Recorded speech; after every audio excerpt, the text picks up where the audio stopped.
আমাদের বাগানে মালটা ভাঙার কাজ চলছে, মানে মালটা ভাঙার কাজ এক বেলার হয়ে গেছে, এখন সব প্যাকেটিং চলছে আপনারা দেখতে পাচ্ছেন।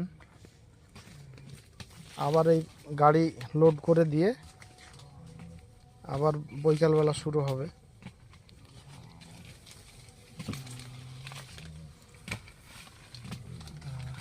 কত বস্তা হবে আজকে মোটামুটি ছোটু? ও ড্রাইভার বাবু বলো। 100 বস্তা? বাস, মোটামুটি 100 বস্তা মতো হতে পারে এখন এই বেলায়।